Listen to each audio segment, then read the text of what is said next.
Olá pessoal, tudo bem? Antes de iniciar a nossa fala sobre métodos quantitativos, eu vou mostrar para vocês uma análise de conteúdo que eu falei para vocês que eu tinha feito num trabalho e aí eu trouxe para mostrar para vocês. Esse artigo ele foi publicado na revista Pensamento Contemporâneo e Administração. É um artigo que foi feito por mim, pelo professor Rafael e pelo professor Olivier, né, que é da UFMS. Esse artigo ele analisa quais fatores são relevantes para explicar a ação coletiva das pessoas no contexto dos recursos de uso comum. E aí vocês vejam como que ele foi estruturado. Ele é através de uma análise de conteúdo. Foram analisados 267 artigos publicados nas bases de dados do Scopus, do Science Direct e da Web of Science. Então, vejam, foi feita uma introdução, uma abordagem teórica, abordando aqui principalmente os principais fatores que a teoria já fala. Aí, na seção de metodologias, a gente faz uma descrição da metodologia. Lembra que eu falei para vocês que a descrição da metodologia na pesquisa Quali, ela tem que ser muito detalhada? Vocês vejam que eu coloquei aqui, ó. Primeiramente, os dados foram coletados no Scopus, Web of Science e Science Direct, do período de 5 a 11 de outubro de 2017, então tem que colocar até data. Os dados foram coletados através das palavras-chave Collective Action, Common Pool Researches, Cooperation, Common Pool Researches, Cooperative. Então, a gente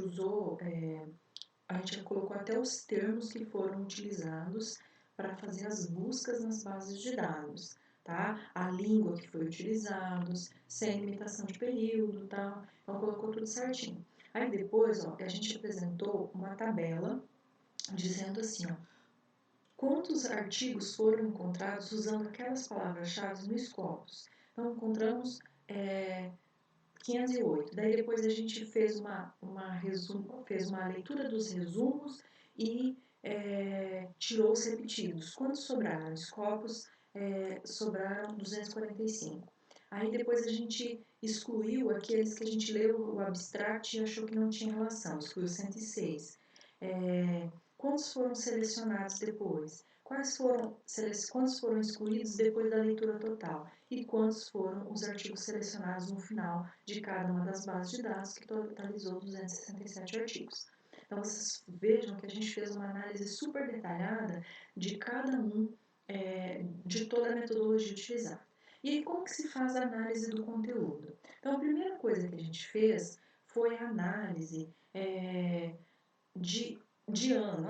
Quantos foram publicados em cada ano? Qual foi a evolução do tema, da abordagem do tema ao longo do tempo? Aí depois a gente avaliou quais foram os artigos, as revistas que mais publicaram, os autores que mais publicaram. A gente formou uma rede de autores, quantos autores foram mais citados, quais artigos foram mais citados. A gente fez uma rede de autores, da relação de publicação entre um autor e outro. Depois a gente analisou fatores. Olha o que eu expliquei para vocês. Ó. Então, 41 dos 267 artigos que a gente estudou analisavam a importância das normas para a ação coletiva. 38 abordavam a heterogeneidade. Então, a gente fez toda essa análise de conteúdo para identificar os fatores que eram analisados. Ok. Depois da análise dos fatores, a gente analisou, aí a gente apresentou os dados de forma numérica, vejam, que é uma descrição, vamos dizer assim, uma quantificação dos dados, e depois a gente faz a análise qualitativa desses dados. Depois, a gente fez uma análise dos fatores, dos públicos, dos objetos analisados, que aqui não tem a tabelinha, mas foi feita a análise dos fatores. Então, e aí, por fim, as conclusões finais. Então, a análise qualitativa de conteúdo, que eu falei para vocês, ela acontece dessa forma, ok? Muito bem. Agora vamos para o nosso estudo quantitativo, tá? A abordagem quantitativa. A gente já falou um pouquinho da qualitativa na aula passada, agora a gente vai falar sobre a quantitativa. A pesquisa quantitativa, em geral, os dados eles são apresentados em um conjunto de quadros, tabelas e medidas. Corre uma descrição objetiva, sistemática e quantitativa do conteúdo manifesto na comunicação. Então, necessariamente faz-se a quantificação desse conteúdo. Em geral, ela lida com números e usa modelos estatísticos para explicar os dados. Por conta, como eu falei já inicialmente sobre as críticas à pesquisa qualitativa, ela limita-se aos fenômenos que podem ser quantificados, que podem ser enunciados. Então, ela tem uma limitação. Às vezes, elas sacrificam a compreensão do significado daquilo que está acontecendo em troca do rigor matemático, porque o mais importante é os dados, os números. Tá? E ela tem como característica a impossibilidade de subjetividade. É uma pesquisa muito objetiva, ela é muito positivista. Então, necessariamente, os dados vão ser o que o resultado das fórmulas e métodos científicos, métodos estatísticos determinou. Não existe espaço para outras análises, tá? Então, o que é uma pesquisa quantitativa? É uma classificação do método científico que utiliza diferentes técnicas estatísticas para quantificar opiniões e informações sobre um determinado estudo. Então, necessariamente usa a quantificação e as técnicas estatísticas. Quais são as principais fases da pesquisa quantitativa? Evidenciar a observação e valorização dos fenômenos. Então, é importante fazer essa análise da observação e valorização dos fenômenos, estabelecer ideias, estabelecimento de teorias, levantamento de hipóteses. Na pesquisa quantitativa, em geral, tem hipóteses. Demonstrar o grau de fundamentação, porque aí você vai comprovar essas suas hipóteses através de cálculos e modelos matemáticos. Revisar as ideias resultantes da análise com aceitação ou refutação da hipótese. Então, de acordo com os dados matemáticos, você vai dizer, olha, essa hipótese foi aceita ou foi refutada. E propor novas observações e valorizações para esclarecer, modificar ou fundamentar respostas e ideias previstas antes. Aqui em cima está qualitativa, mas essas são as fases da pesquisa quantitativa. Foi um erro meu. Então, quais são as vantagens e as desvantagens da pesquisa quantitativa? Da forma como a gente falou até agora, dá a impressão de que ela é incompleta, de que ela só tem desvantagens. Não. A pesquisa quantitativa, ela tem como vantagem a precisão e o controle das variáveis. Então, as variáveis, elas são controláveis. Na pesquisa qualitativa, não. As coisas podem acontecer, sair do padrão e você ter que incluir na sua pesquisa e fazer análise. A verificação dos resultados é pela análise estatística, então não abre margem para a impessoalidade. A análise estatística faz essa verificação, dá essa verificação dos resultados. E ela ela consegue prevenir que não tenha interferência e a subjetividade do pesquisador. Então, o pesquisador não consegue colocar ali seus pontos de vista, seu direcionamento. Ela apresenta os dados da forma matemática como são apresentados. Você não consegue mudar essas informações. Quais são as desvantagens? A excessiva confiança nos dados. Por quê? Às vezes o entrevistado diz para você assim, por exemplo, não, eu não sou preconceituoso. Então, para você, ele é um dado como não. Então, você vai contabilizar ele num grupo de não. Só que as atitudes dele demonstram o contrário. Só que você não pode fazer essa análise, porque você está fazendo uma análise quantitativa. E ele diz que não, então você vai ter que seguir. Então, é uma excessiva confiança nos dados mesmo. A falta de detalhes do processo de observação sobre diferentes aspectos e enfoques. Então, você não consegue abordar o que você está pesquisando de forma detalhada, através de observação de outros aspectos ou com abordagens diferentes. E a certeza nos dados colhidos, isso é uma desvantagem. Como eu falei, pode ser um dado alterado, né? Quais são os principais delineamentos quantitativos? Quais são os principais tipos de delineamentos? O primeiro é o ensaio clínico, no qual o pesquisador aplica uma intervenção e observa seus efeitos. Esse ensaio clínico é muito utilizado nas ciências da saúde. E aí, nesse tipo de delineamento, a gente tem um grupo, que é um grupo experimental, que, por exemplo, vamos pensar na vacina da Covid. O grupo experimental é o grupo que recebe a vacina. E um grupo de controle, que é um grupo que recebe um placebo. Então, você tem dois grupos que você faz a pesquisa para analisar os efeitos dessa vacina neles ou não. Então, quais são as fases? A primeira coisa é a definição do objetivo. Depois, você vai selecionar os participantes. Quais são as características que você precisa para fazer essa pesquisa? Depois, você vai medir as variáveis que você vai avaliar. Depois, você vai definir os procedimentos de tratamento, como que vão ser operacionalizados. Você vai randomizar. O que é isso, randomizar? É você fazer essa distinção. Depois você faz o cegamento. O que é o cegamento? O cegamento é as pessoas, somente o pesquisador sabe quem faz parte do grupo experimental ou do grupo de controle, ou só um grupo restrito, de forma que as outras pessoas elas não saibam, nem os pesquisados, nem as outras pessoas envolvidas, que elas não saibam quem que é que recebeu a vacina ou não, e quem não recebeu, de forma a verificar a procedência ou outras variáveis naquelas pessoas. Depois você faz o acompanhamento de aderência ao protocolo, a medição do desfecho, quais são os resultados, e aí, por fim, a análise dos resultados. Essas são as fases do ensaio clínico. Depois a gente tem o estudo de coorte. O que é um estudo de coorte? É um acompanhamento de uma amostra de um grupo de pessoas com características comuns. Então, por exemplo, eu vou analisar os alunos que, vamos supor, vou analisar os alunos que participaram de iniciação científica durante a sua graduação na FETAC. E eu vou acompanhar esses alunos durante um tempo.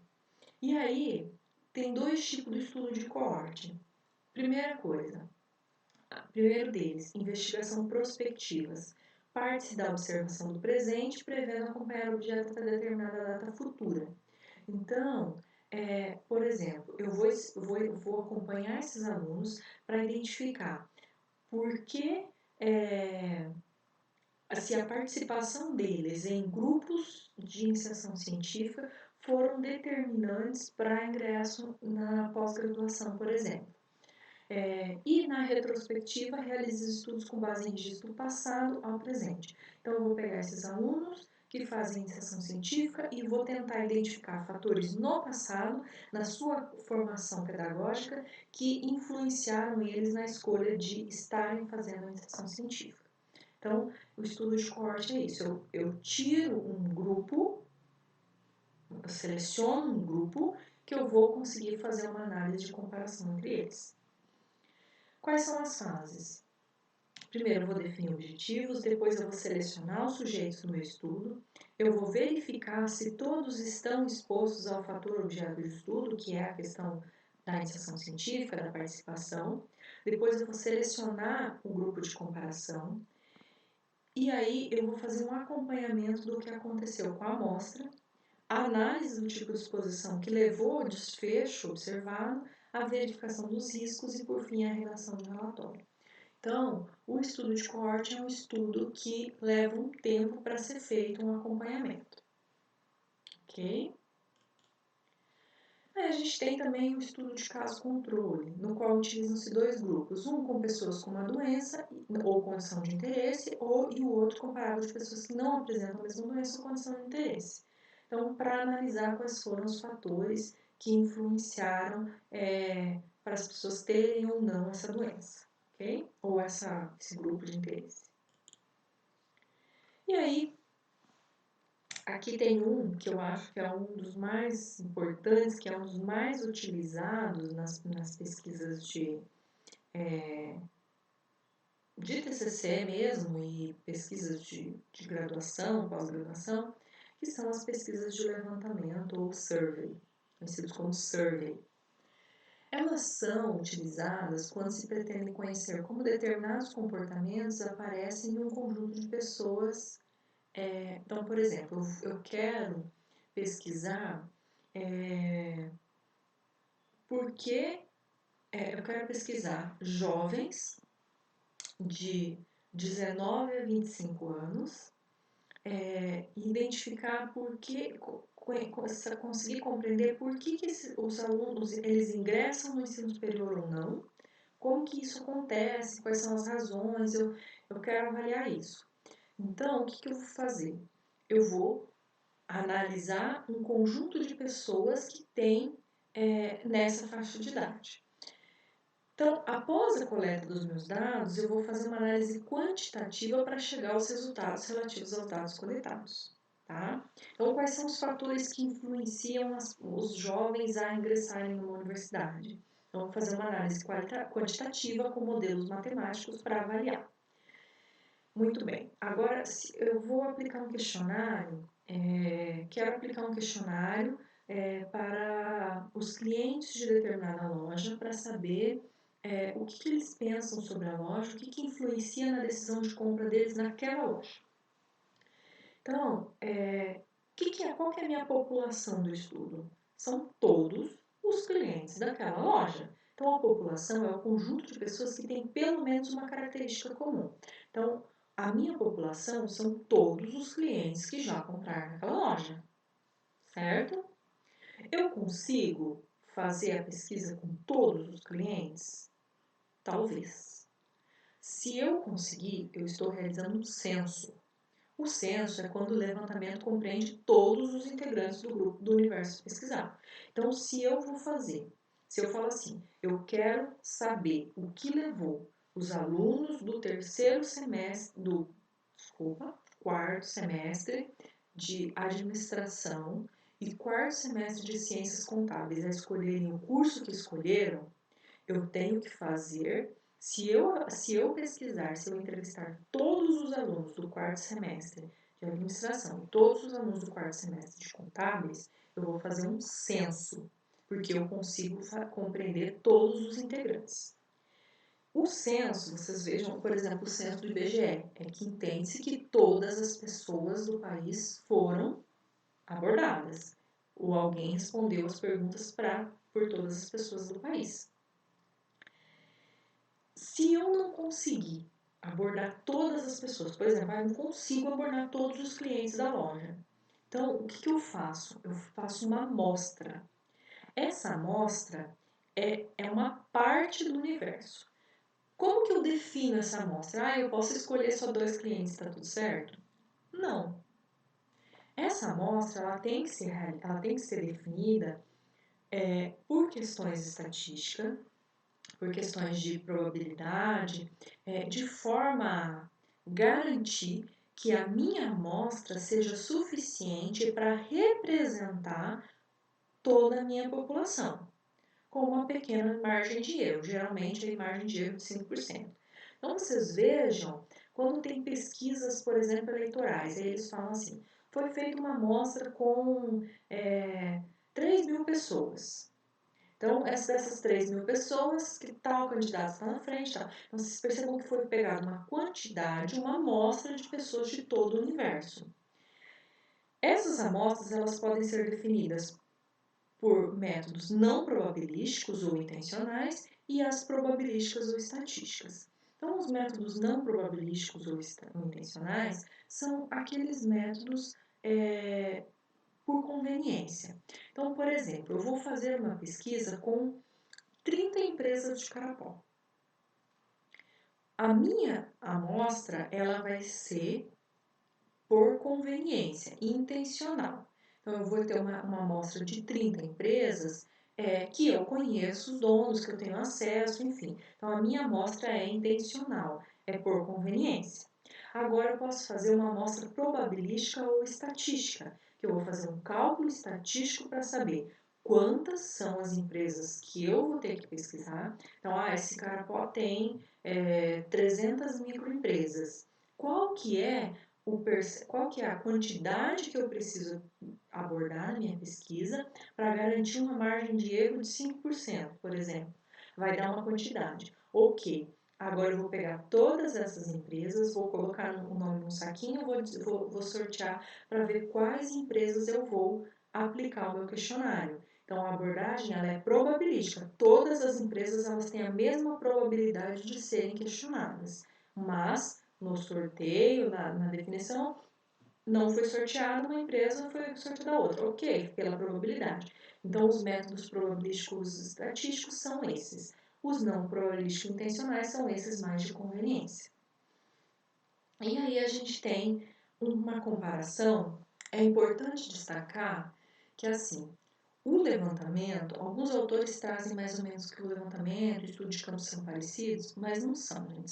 São duas coisas diferentes e o Gil, que é o livro que a gente está seguindo, ele inclusive determina isso. O levantamento, ele é uma situação mais ampla. Você aborda várias questões, você aborda várias empresas, várias pessoas, você aborda uma amostra maior, né? E a profundidade não é tão grande. O estudo de campo, ele é mais aplicado, ele é mais profundo. Então, você aborda uma questão mais específica e é mais profundo. Então, essa é a diferença. Ok? Tá claro? Muito bem. Quais são as principais técnicas de pesquisa quantitativa? Eu posso usar uma entrevista? Posso. As entrevistas, elas podem ser estruturadas ou semi-estruturadas, e aí você pode, inclusive, quantificar dados nominais. Você pode fazer um questionário, você pode fazer um formulário, você pode utilizar a observação, você pode fazer simulação matemática, você pode usar a modelização, você pode usar modelos matemáticos e você pode usar a sondagem. São as principais técnicas de pesquisa quantitativa, ok?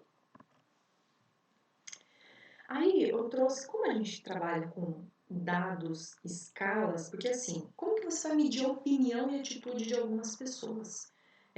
Qual que é a sua opinião? Então, talvez todos vocês já tenham participado de alguma pesquisa desse tipo. Então, você mede a opinião da seguinte forma, você coloca escalas sociais. Então, as escalas sociais elas servem para medir a intensidade das opiniões e atitudes. Três escalas são mais utilizadas. A escala de graduação, no qual você tem que avaliar, num nível de 1 a 10, qual que é o grau que você concorda ou não concorda com determinada opinião ou com determinada atitude. Por exemplo, eu posso perguntar para vocês qual é a intenção, em que medida é a intenção de vocês fazerem uma pós-graduação depois de terminar a graduação. Vocês podem dizer assim, ó, muito intencionado, pouco intencionado, nada intencionado. Então, é uma medida de graduação, você vai ter uma graduação que você vai escolher em que grau está a sua intenção de fazer aquilo.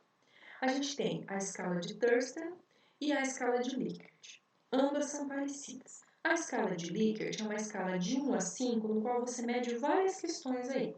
Então, você pode dizer assim, em um grau de 1 a 5, qual que é a sua confiança na professora Andréia, por exemplo? Então, a pessoa vai dizer. Então, essas escalas são as mais utilizadas. Essas escalas sociais elas se dividem em dois grupos, a escala de medição e a escala de posição. A escala de medição são medidas que aí você escolhe, que pode ser nominal, que é as que eu falei, pouco intencionado, nada intencionado, enfim. Ordinal, né, que é por numéricas e tal, por intervalos ou proporções. Então, por exemplo, eu quero perguntar para a pessoa, quanto que você recebe? Eu vou colocar intervalos entre 0 e um salário entre 0 e um salário mínimo, entre um salário mínimo e 2, entre 2 e 5, entre 5 e 10. Então, eu faço intervalos ou proporções. E a agrupamento dos dados, que é uma escala de medição também que pode ser utilizada. A escala de posição são escalas estatísticas de probabilidade, média, mediana, moda, que a gente avalia a média de determinado fator, ou a mediana, qual que é a moda, qual que é a mais aparece, enfim. São análises estatísticas que a gente faz, ok? Como que a gente faz a análise e interpretação dos dados na pesquisa quantitativa? Primeira coisa, é importante a gente destacar a elaboração das técnicas e dos testes. Para você ter uma boa pesquisa quantitativa, você precisa elaborar os seus formulários, os seus questionários, a sua entrevista com muita cautela, de forma que é possível fazer a análise dos dados. Depois que você fez essa elaboração com muita cautela, é importante você aplicar um teste. Faz um teste para ver que tipo de resultado que você pode obter. Faz um teste aí com algumas pessoas para você ver se a forma como os dados estão retornando para você serão suficientes para você fazer a análise ou serão adequados para você fazer a análise. Depois você vai pegar esses dados da pesquisa, aí você vai aplicar o seu questionário, vai aplicar a sua entrevista, você vai pegar os dados, vai classificar e tabular esses dados. Depois você vai fazer a quantificação dos eventos e você vai fazer uma análise estatística ao sistema ou comparativa e histórica. Tá? Depois que você fizer essa análise estatística, você vai interpretar os seus dados. Muito bem, falamos sobre pesquisa quantitativa, falamos sobre pesquisa qualitativa. Agora, a gente pode usar os dois juntos? Podemos. É o que nós chamamos de triangulação metodológica ou métodos mistos. Então, o que é a triangulação metodológica? A triangulação metodológica, ela consiste na combinação de metodologias diversas, tanto quantitativas como qualitativas, usando dois ou mais métodos para verificar se os resultados obtidos são semelhantes, para validar internamente os resultados. Então, por exemplo, eu aplico uma pesquisa qualitativa e aí eu percebo que os fatores determinantes pela escolha do curso são reconhecimento profissional, possibilidade de emprego, taxa de remuneração. Aí eu vou lá e aplico uma uma análise quantitativa dos meus dados para identificar se esses fatores são realmente os mais relevantes que explicam a escolha do meu curso, ok? Então eu faço uma análise tanto quali quanto quanti. Essa utilização da triangulação metodológica, ela é muito importante, ela vem sendo muito discutida. Então, quais são as fases dessa triangulação metodológica? Primeira coisa, formulação do objeto de pesquisa, bem como os objetivos gerais e específicos e estabelecimento de um cronograma. Ok, isso aqui é o nosso projeto de pesquisa, nós vamos estabelecer qual é o nosso objeto, quais são os nossos objetivos e o nosso cronograma. Depois nós vamos dividir os trabalhos e ajustes sobre a coordenação. Então, quem vai fazer o quê? Como vocês vão fazer um trabalho em grupo, então cada um vai fazer uma parte. Nós vamos discutir os conceitos a serem trabalhados. Quais conceitos nós vamos estudar? O que é importante para nós? Vamos elaborar os indicadores da pesquisa, vamos escolher a bibliografia e as fontes de informação. Depois nós vamos construir os instrumentos para a realização da coleta primária e secundária. Então, quais são os instrumentos que nós vamos utilizar? Nós vamos utilizar entrevista e questionário? Ok. Nós vamos utilizar entrevista e grupo focal? Ok, sem problema. Aí, pronto, estabelecemos, construímos os nossos instrumentos. Nós vamos organizar os trabalhos de campo, quem vai fazer o quê. Depois de coletar os dados, nós vamos ordenar, classificar e analisar esses dados coletados de acordo com as abordagens qualitativa e quantitativa e depois nós vamos fazer o relatório final. Então, vocês vejam que as fases de qualquer tipo de pesquisa é praticamente a mesma. Tá? Então, a pesquisa, é importante destacar que a triangulação metodológica ela tem sido muito defendida e ela tem sido muito aceita pela academia por utilizar abordagens distintas para confirmar determinados dados. Então, a utilização de métodos mistos ela é muito interessante pensando no rigor metodológico e pensando na contribuição científica, tá bem? Eu espero que eu tenha esclarecido as principais dúvidas de vocês. Se vocês ainda tiverem dúvidas, vocês podem me mandar mensagem através do nosso grupo do WhatsApp. Eu estou disponível para vocês, nosso horário de aula. E na próxima aula a gente vai trabalhar outros aspectos. Desejo a vocês bons estudos, boa semana. Um abraço.